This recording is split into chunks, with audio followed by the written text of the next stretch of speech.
Welcome to another edition of the glittery bones of advertising. I'm Craig McLeod, but this young lady right in the same room with me is Gabi. And what about down here? What's this guy's name? It's pretty cold where he is. Freezing. It's freezing. I'm John Douglas. I feel like one of those brass monkeys, but I don't know. Have you back. Like, whatever they do. Yeah. Okay. And over here, who we got? Caro Turner back again. Hello. Caro Turner, not Hendriks this time. We're sort of going in between. Yeah. Are you married or not? Married. You're married. No, I'll be Caro Hendriks today, actually. Okay, Yeah. no problems. What's the difference between the two? Oh, one's just fun-loving and the other one's also fun-loving. Yeah, but I like the way the second one's kind of fun-loving, but has responsibilities. And the first one is like, Which one had the baby? That's the one that I think is less fun. Hendriks had the baby. Yeah. Anyway, we digress. We're not Anyway, here. we do, but we do that a lot on this show. We do it quite a lot. So, JD, I'm just going to flick to you quickly, and I'm just going to say, do you actually have a bone for us to pick over today? Or I don't have a bone to pick today, but can I say? Sure, you can. Can I say the echo in the room where you are just sounds like you're the mellifluous nature of Mr. Craig McLeod this morning. Sounds like he's So coming Troy from McLeod's live come to visit. Like it's just To Troy McLeod. Yeah. I can't wait to hear what Gab sounds like. I mean, Gabs is just being overshadowed because I'm just billowing all over her, of course, as usual. I think we can cut that out, or we can leave it in. Doesn't matter. I think the bone we should pick today is big things, like big ads and big events and big deals and big slaps. We can talk about that. We can talk about that later. Absolutely. Big, JD, I like it. So big budgets, big ads. And the question is big better? Does big work? Is big better? Yeah. Okay, so where are we going to go first? We're going to have a look at something. We're just going to talk about the bigness, the big. Oh, let's give ourselves something to riff off. Let's talk about Qantas. Qantas. Can we talk about Qantas? Epic. Yes, I know you're a fan of big musical numbers. You're like the show tunes king. Love it. Of Melbourne. You love it. I'm already a 10. I'm just going to throw that out there to start with. I'm a 10 on this one. Love it. They couldn't do it enough for me. If they did it every week, I'd be wrapped. Yeah. I think they're I've heard the song so many times, and I think with the talent they had it in hand, I understand why they want to start with the choir, with the girl from the choir. Yeah, I would have started with the Aboriginal elder in the outback. I would have had her singing first. I reckon there's a couple of bits in here where it's like, I see what you're trying to do. You're trying to tick off, like you can see the strategist in the meeting afterwards going, oh, they've got that tick, they got that tick, they got that tick, and I think all of those things that they need to squeeze in there get in the way of me loving the feeling of the ad. That's how I feel. You can't make me feel any way else. That's the way I feel. I can make you feel another way, and I will too. I'm going to make you feel another way because the cinematography in that opening scene, I think, is the best representation of our rock I've ever seen in my entire life. It is stunning. No, perhaps we should watch it first. Good idea, Caro. Turner/Hendriks.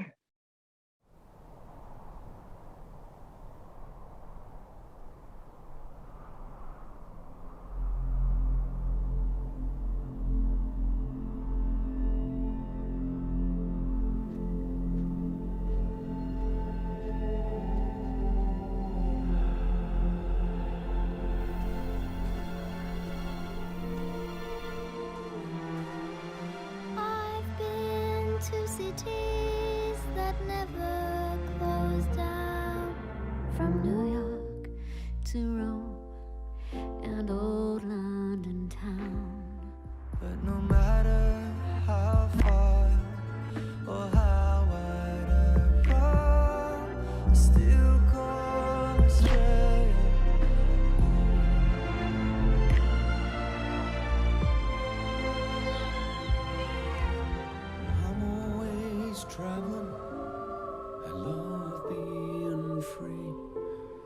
So I keep leaving the sun and the sea.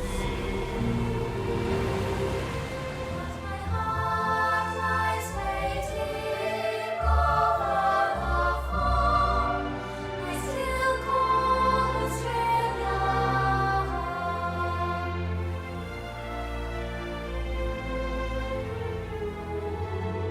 All the sons and daughters sing around the world, away from her family and friends.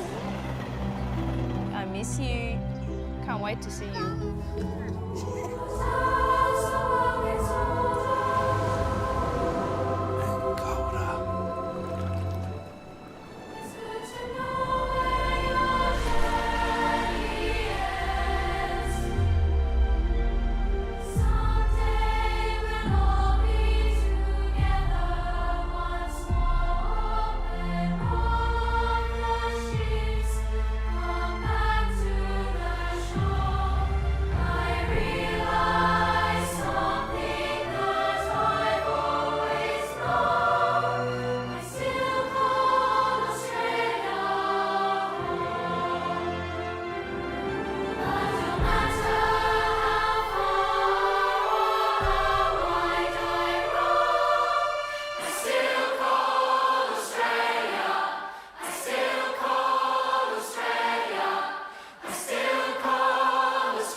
See, for me, it's almost like tears. It's almost like I love it. Absolutely, there are moments in that piece, and I'll get down off my little high horse in a minute.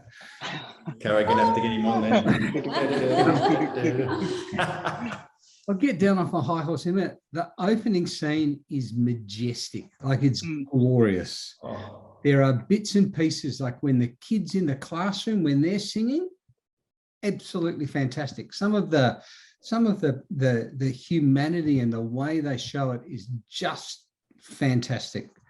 But the bits where the strategist has gone, I just let me fall in love with the song. It's a great song. Like it should be the bloody national anthem. That's what it should be. You know, I just feel like the strategy got in the way of the ad. So there you go. But I love it. I love it. But you know, I love it. But there you go. Yeah. okay. I'm putting you on mute now so the girls can talk. I'm the same as JD. I feel the same about it. I think it's so iconic, the brand to start with, but also the song and the kind of ownership that they've had over this song for decades. But adding Aussie icons being, you know, Kylie and this, that, and the other, I feel like it's just kind of overkill. I don't think it needs it. I think it almost cheapens the value of it to just be like, here, let's just plug in some Aussie icons as well. I think, you know, the Outback and having the children in there and having, you know, the Indigenous Australians in there and all of that, I think was so beautiful that it kind of got cheapened by, just popping in a few famous faces or, you know, name dropping along the way. What about you, Gabs? Yeah, I probably have an unpopular opinion given this is ad of the week, but for me, from an advertising point of view, I just felt like it was a rinse and repeat of, I guess, the nostalgia of the original ad with some other things peppered in there. But my thought on that is it was so nostalgic and romanticized of the old way of flying, the glamorous way of flying, and that doesn't match up with the reality that's happening right now. And I think that's some of the backlash from the broader public as well is it's sort of just this romanticized brand piece, and a lot of money was spent on this ad and the media spend. I understand the ad was made pre-COVID, but I don't know, I just felt like it's so nostalgic and so romanticized. It doesn't really match the reality of flying contests these days. You know, I see what you mean, Gabs, and I agree to a point, but I think if we were only ever advertising the reality of Yeah, of it'd be the pretty product, dire, wouldn't it? but I think we have to allow for a bit of magic. We have to allow that we can take audiences with us literally with us on a journey. Yeah. Because, Yeah. you know, I wonder if like the Tones and I one that they did, you know, not too long ago fly away was probably more true to the experience that people are having of reconnection and, you know, those little bits and pieces. So I disagree. I disagree completely. I how think dare that- you leave? I, Dare no, I you. will. Leave the building.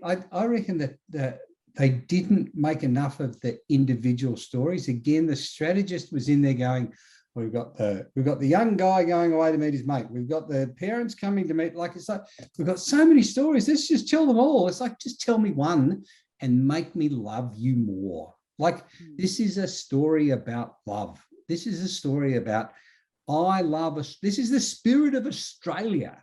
That's what this is. Like, it's not about people sitting drinking cappuccino that spills onto your lap when you hit an air pocket at 50,000 feet. This is about kangaroos in the outback at dawn. Like, it's the spirit of Australia. It's really a tourism ad. Sorry, just I think as down well, off a high horse. the thing with that particular ad is context as well. So is it going to be shown in Australia? Maybe. Is it going to be shown overseas? And is it going to be driving people to get on planes to come back to Australia?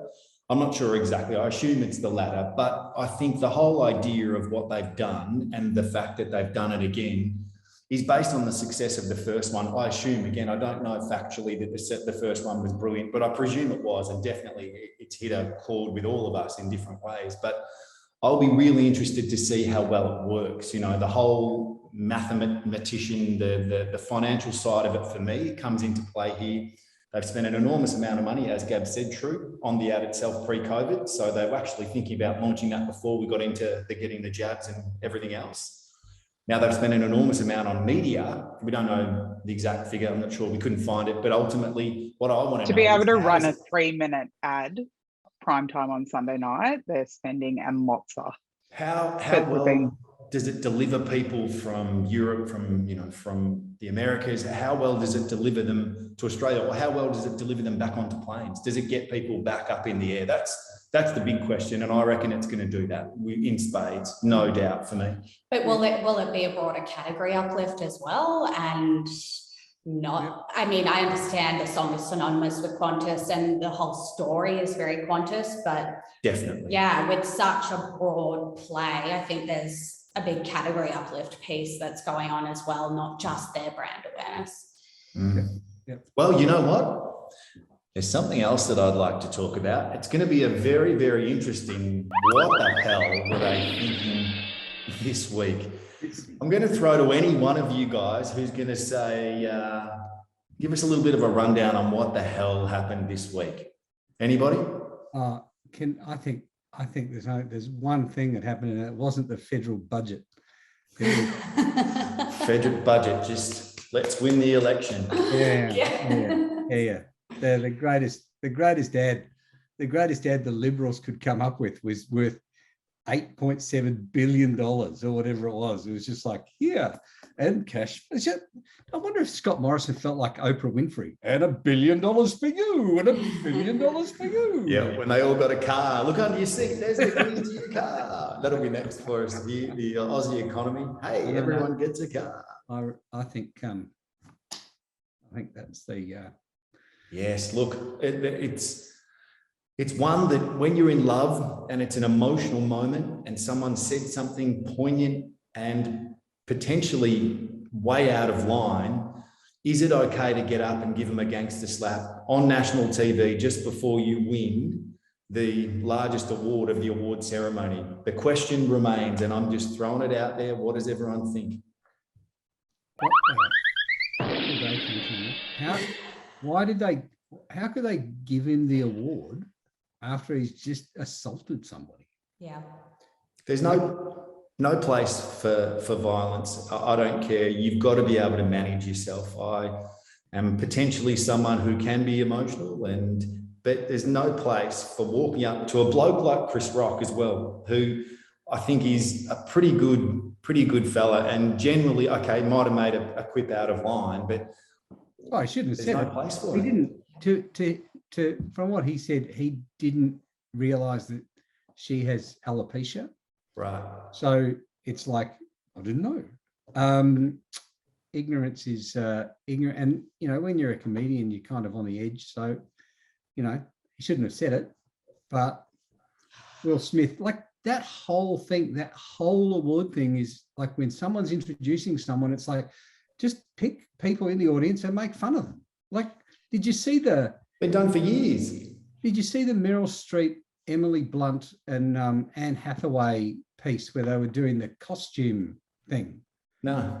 And it was like they were talking because they were all in The Devil Wears Prada. And so Emily Blunt and Anne Hathaway on stage, and they were talking about how wonderful, talking about costumes. Then they cut to Meryl Streep in the crowd, and Anne Hathaway says, she doesn't have a cappuccino. I thought you were getting a cappuccino. And then just sort of like, so there was that lovely kind of interplay, and it was like, there you go. Like that's how you do comedy at the Academy Awards. Like it's, but slapping someone. Caro, you look like you've got something to say. I had to put myself on mute because the street sweeper's here. And there was baby crying. So I'm just sitting here really quietly listening. What do I have to say? Yeah, look, violence, no. Like, of course, violence is terrible. And if Chris Rock didn't know what he was saying in terms of the alopecia, reference and stuff, then like it's never excusable, I guess is what I'm saying. And Will Smith has come out and he's apologized and all of that. And, there has been talk about having his Oscar taken away or taking away his rights to present next year, which is kind of the follow on if you win, you present, go forward like that. A little bit of me still thinks that maybe it's staged, but then now that he's apologized, I don't know, like I think the Oscars has been cancelled for 2 years. So this is the PR absolute whirlwind that they want. This is a huge, everyone knows about the Oscars. Everyone knows what's happened. Everyone's talking about it. It's, the cynic in me always sees some parallels between, they're actors. This is what they do. But I guess now that he's apologized, perhaps it was a real situation that, should never be excused and never be dealt with violence. So I like that take. I think there's like all of a sudden the Oscars are culturally relevant. Well, no one really cared too much when they got cancelled. And now that well, not cancelled, but COVID. And now they're back, and it's the hottest thing to come off the press, and everyone's talking about it. So I think what's really disappointing though is because of how Will Smith reacted to the joke, which fair enough, he wasn't happy with the taste of that joke, but because of how he reacted and used violence, the whole saga and the whole story is about Will Smith smacking Chris, instead of the story being about Chris Rock saying something incredibly distasteful and inappropriate to someone who's suffering from an illness. So Will Smith actually took it to a place where it's become that he's the bad one, instead of if he had dealt with it correctly or just said something instead of using violence, he would have got his point across and it wouldn't have turned into some, I guess, the opposite of what he was hoping to get out of it. It could have looked pretty bad, I think, for Chris, if Will had have played it completely different, is what you're saying. So if he had have just stood up and said, Chris, she's got alopecia, that's not okay. And then just sat back down, everyone probably would have gone, given him the standing ovation that he got when he got the award, which I don't reckon he should have got that one. But I think that's probably a really good point, Gabs. I think he probably should have got it. I don't know that he should have been awarded it. I mean, if they But Johnny, don't you reckon it's based on the performance in the film? So I think that based on the performance in the film, and I've not seen it, so I don't know how good he was, but in my eyes, he was a brilliant actor. He's done some pretty great stuff over the journey.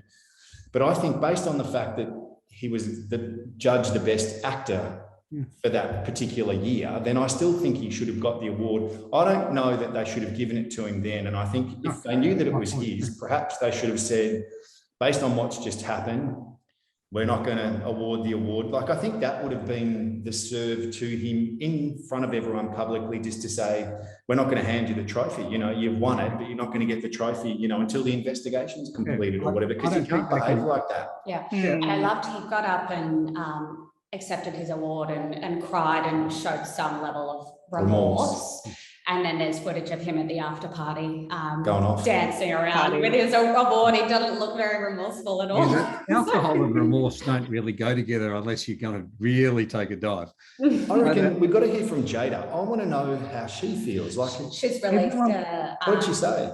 She released something on Instagram. I saw it this morning, and it was just a short 7-second reel or something of her saying, yeah, I'm bald and I love it. Yeah. Okay, so Yeah. nothing. I about think the awareness love. around alopecia is something that's, you know, been a positive, I guess, that's come out of it. Like, more people know what it is and the severity of the disease as well. So I think she'll become a really big advocate for it now. So I guess one positive is, yeah, it's something that people are more aware of now. Everyone got around Buddy Will Smith, but no one seemed to get around Jada, and no one seemed to get around Chris Rock. Chris Rock just disappeared. Yeah, got off But to your scot-free. to your early point, they can't take the award away from him, not unless they're prepared to go back and take the award away from buddy Kevin Spacey, not unless they're Yeah. prepared to go back and take the award away from Roman Polanski. Like, you know, people have done far worse and kept their awards. I think it will very quickly be gone and out of the headlines. I think it's just a few day spike, get everyone's tongues wagging, and then it will be old news.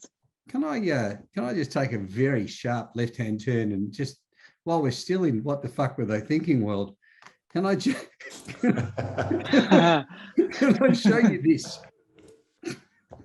Yes, you can. Who let that happen? I've got to say though, from a Christmas present point of view, there's probably not much better, right? Like, what do you give the guy who's got everything? A tennis racket. Yeah, he got a tennis racket. For someone who likes Tennis tennis, accessories.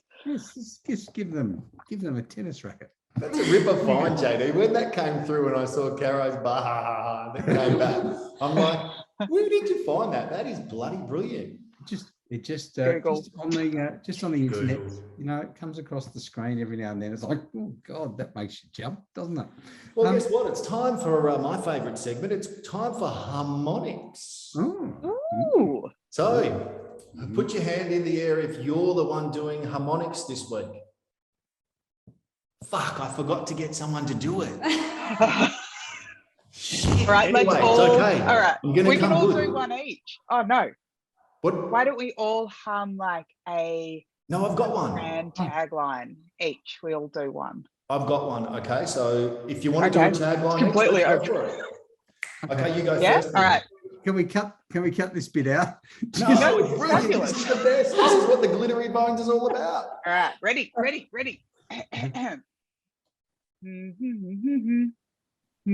Oh, what a feeling, Toyota. Yay! That was Gab's mine. one. Oh, Right, that's, Gab, you're next. That was going to be mine. okay. Aha! I beat you. I've got one. Okay. Okay, go. Ready?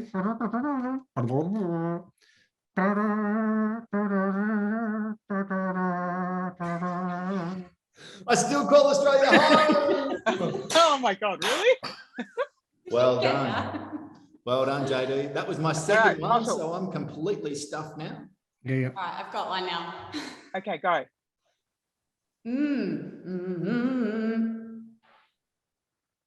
What? What? You can't give us like 3 bars. Like no one's going to get that. That's like one of those radio. That's like a radio show where they give away $10,000 at the Go end. again. Go again. I think I have it. I'm loving it. Marcus. Well, Yay! I'm loving it. McDonald's. Oh, how the hell do you get that? I'm loving it. Yeah. That's bloody brilliant. I'm very impressed. Johnny, I'm just going to ask you to do one more because your trumpet mouth is my It's so favourite thing that I've ever come across. Oh, no, you can do one while I think of it. I'd madly think of another one. What about? I feel like chicken tonight. I'm pretty sure I did that on the last one, didn't I? I think you did. You must really want Oh my chicken. God, John, have you got a parting thought for us? Has anyone got a parting thought for us or a farting thought? Whatever I'll it sit is. one out this week. Okay, what do you got, Gabs? Keep your hands to yourselves. Oh, hands on the table. No more slapping. I think there's something in that for all of us, isn't there? My parting thought is this. Got two. Tennis rackets for everyone. Everyone wants a tennis racket for Christmas. Thank you very much. That's another edition of the Glittery Mind of Advertising. Don't go changing. We'll be back next week. Toodaloo. Bye.